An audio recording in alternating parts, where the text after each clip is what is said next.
नमस्कार, मैं धनंजय कुमार, द नागरिक में आपका स्वागत है।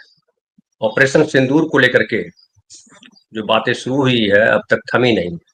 मोदी जी ने जो कहा, उसको लेकर के चिंता जताई है। खड़गे साहब ने, जो कांग्रेस के अध्यक्ष हैं, और उन्होंने कहा है कि मोदी जी को कुछ समय के लिए अपना मुंह बंद रखना चाहिए। कांग्रेस अध्यक्ष मल्लिकार्जुन खड़गे ने ऑपरेशन सिंदूर के बाद प्रधानमंत्री नरेंद्र मोदी जी के सार्वजनिक भाषणों पर टिप्पणी करते हुए उनसे आत्म प्रशंसा के बजाय दुश्मन पर ध्यान केंद्रित करने और चुनाव प्रचार से खुद को अलग करने का आग्रह किया।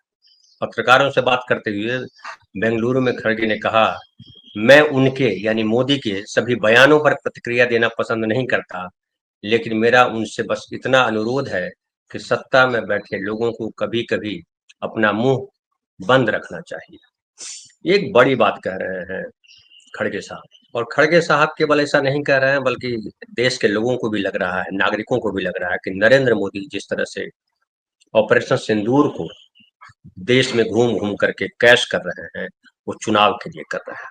जबकि हम सबको पता है कि कई तरीके के बयान हैं। अमेरिका कुछ बयान दे रहा है, रक्षा मंत्री हैं कुछ बयान दे रहे हैं, सेना के अधिकारी कुछ बयान दे रहे हैं। नरेंद्र मोदी जी का अपना राग चल रहा है। गुजरात से जो ऑपरेशन सिंदूर को लेकर के बोलना शुरू किया था, मध्य प्रदेश जाकर के खत्म हुआ। और देखिए भोपाल में उन्होंने क्या कहा, ये भी मैं आपके सामने रखता हूँ। भोपाल में उन्होंने कहा कि सिंदूर हमारी परंपरा है, नारी शक्ति का प्रतीक है। राम रंग में रंगे हनुमान जी ने भी सिंदूर का श्रृंगार किया था। शक्ति पूजा में भी सिंदूर का अर्पण किया जाता है। यह सिंदूर शौर्य का प्रतीक बन गया। पहलगांव में आतंकियों ने सिर्फ भारतीयों का खून ही नहीं बहाया, उन्होंने हमारी संस्कृति पर भी प्रहार किया, हमारे समाज को बांटने की कोशिश की। आतंकवादियों ने भारत की नारी शक्ति को चुनौती दी है। ये चुनौती आतंकवादियों और उनके आकाओं के लिए काल बन गई। उन्होंने कहा कि ऑपरेशन सिंदूर आतंकवादियों के खिलाफ भारत के इतिहास का सबसे बड़ा और सफल प्रयोग है। समझिए इसको। ऑपरेशन सिंदूर आतंकवादियों के खिलाफ भारत के इतिहास का सबसे बड़ा और सफल ऑपरेशन है। तो करगिल वॉर क्या था? पाकिस्तान ने सोचा तक नहीं था कि वहां आतंकी ठिकानों को हमारी सेना मिट्टी में मिला देगी। हमारी सेना ने सैकड़ों किलोमीटर भीतर घुसकर आतंकी ठिकानों को मिट्टी में मिला दिया। ऑपरेशन सिंदूर ने डंके की चोट पर कह दिया है कि आतंकवाद के जरिए प्रॉक्सी वार नहीं चलेगा।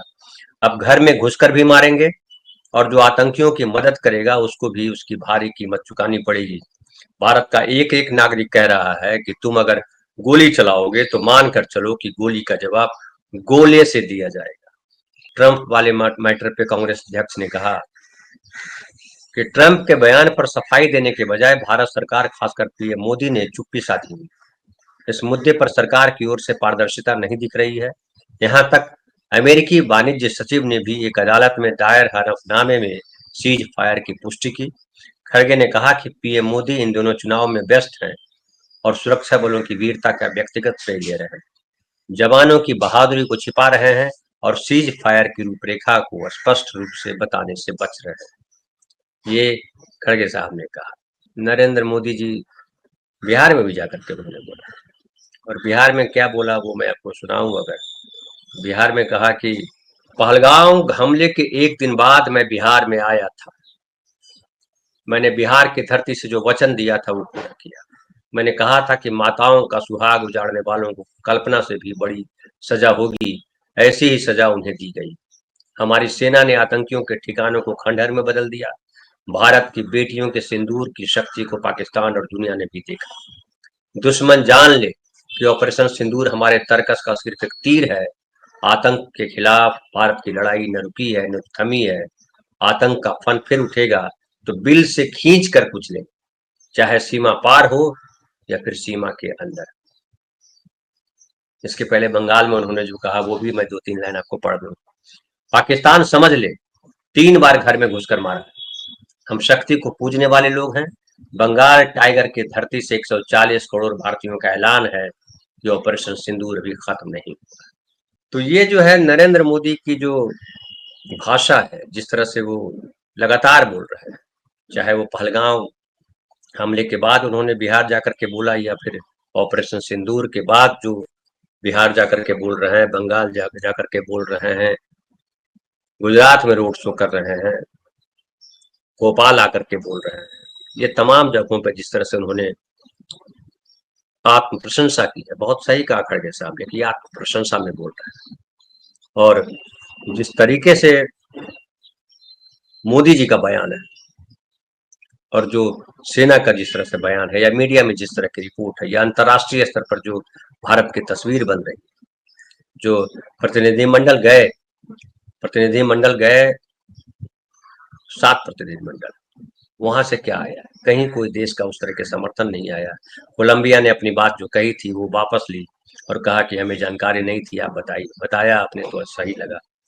तो ये बाकी तमाम देश जहां जहां गए वहां से कहीं कोई भारत के पक्ष में बयान हुआ नहीं, और इससे भारत की किरकिरी हुई राष्ट्रीय अंतर्राष्ट्रीय स्तर पर। लेकिन मोदी जी जो है वो अपना लगातार बोल रहे हैं और कह रहे हैं कि हमने मिट्टी में मिला दिया और क्या क्या कह रहे हैं। लेकिन जो विपक्ष के नेता कह रहे हैं, जो सवाल है लोगों के मन में कि वो 5 आतंकी कहाँ हैं जिन्होंने ये पहलगांव में घटना की, फिर हमारी सुरक्षा व्यवस्था चाक चौबंद में क्यों नहीं थी।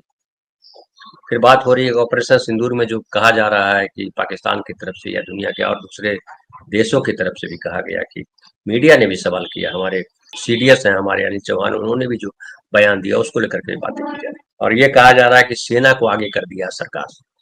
और सेना को आगे सरकार ने इसलिए किया है कि सेना पे शायद देश के लोग सवाल उठाएंगे नहीं और उसकी आड़ में पार्टी जो है, जो सरकार है, जो बीजेपी है, वो बच जाएगी। इस बीच बीजेपी नेताओं के तरह तरह के बयान आए, आप मैं दोहराने की बात नहीं है किस किस तरह के बयान आया और बयान अब तक जारी है।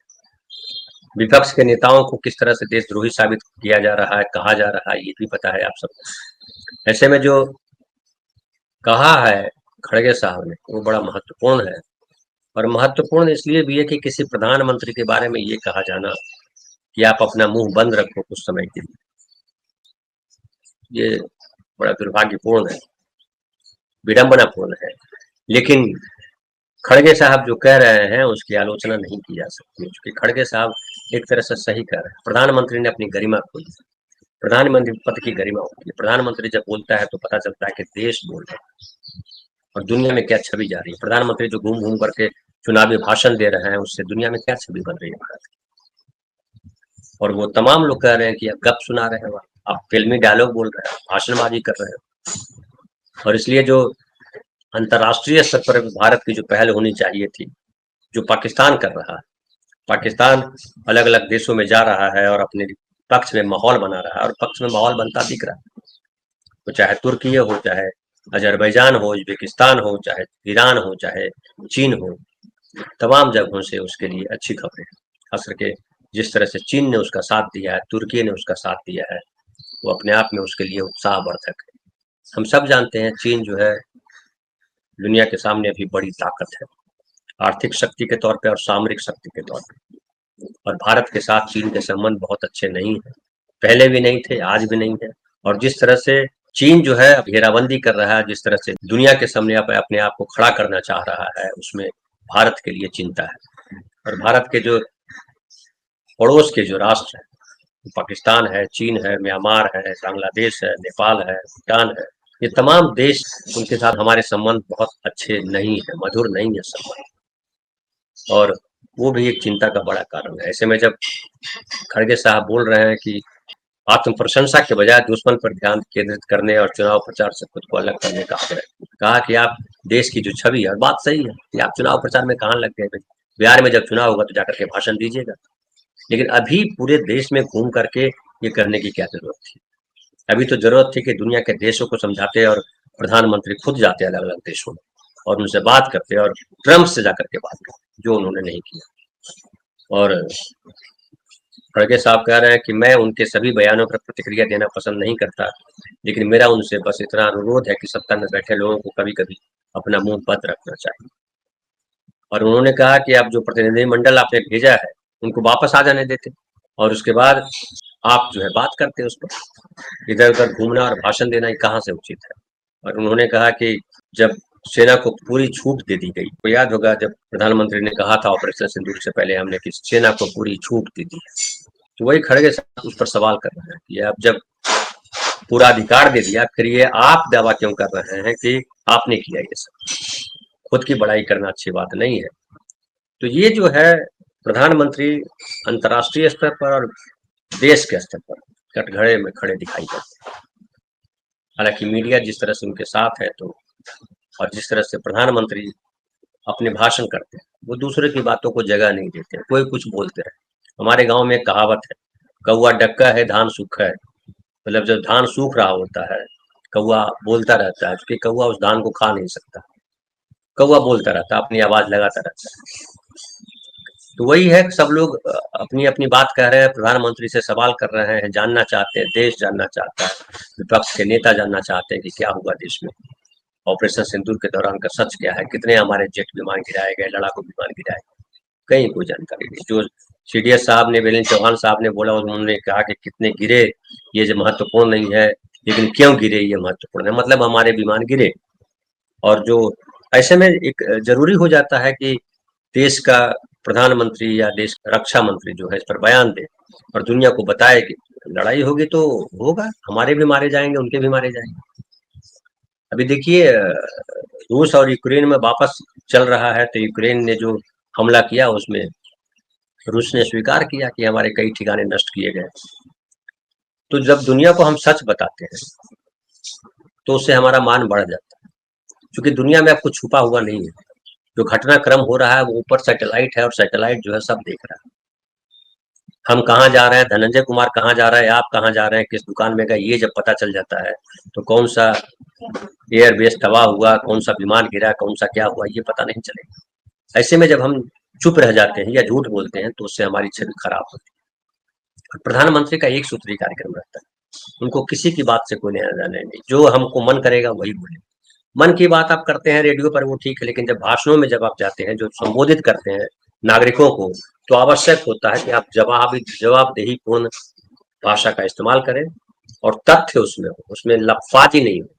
दुख की बात है कि हमारी 11 साल से जो सरकार है उसमें तथ्य कम है, तथ्य झूठे होते हैं, तथ्य आधे अधूरे होते हैं और लफाजी ज्यादा होती है। चाहे संसद के भीतर बोले प्रधानमंत्री, या चुनावी रैली में बोले प्रधानमंत्री, चाहे किसी सम्मेलन को, किसी कॉन्फ्रेंस को अटेंड कर रहे हो प्रधानमंत्री। और प्रेस से बात करने पे जो है पाबंदी है, जिसे लगता है कोई नहीं प्रेस से बात करना चाहते, जबकि जरूरी ये था कि प्रेस के सामने रक्षा मंत्री खुद आते और सच बताते कि क्या क्या हुआ है, उसका विवरण देते। विपक्ष के नेता ये भी कह रहे हैं कि भाई आप संसद का सत्र बुलाइए। नेहरू जी का हवाला दिया जा रहा है, पाकिस्तान का हवाला दिया जा रहा है कि जब ऑपरेशन सिंदूर चल रहा था तो पाकिस्तान में संसद चल रही थी, लोग सवाल कर रहे थे। नेहरू जी ने जब 1962 वॉर के बाद जो है संसद में बताया सब, इंदिरा गांधी ने बताया संसद में सब, 1947-48 में जो हुआ था पाकिस्तान और कश्मीर को लेकर के जो झगड़ा हुआ था भारत पाकिस्तान, उसमें सब बताया गया था। देश को अंधेरे में नहीं रखा गया था। लेकिन नरेंद्र मोदी लगातार केवल अंधेरे में रखने की बात नहीं, बल्कि गुमराह करने के बाद जो कह रहे हैं खड़गे साहब, वो भी सच दिखाई पड़ता है। या आप स्पष्ट नहीं बता रहे हो कि हुआ क्या, और पूरे मीडिया की तरफ से या कहिए हर तरफ केओस की स्थिति है, कौन कहाँ क्या बोल रहा है कुछ पता नहीं चल रहा, और इससे देश की छवि जो है खराब होती है। ये सबसे दुखद बात है।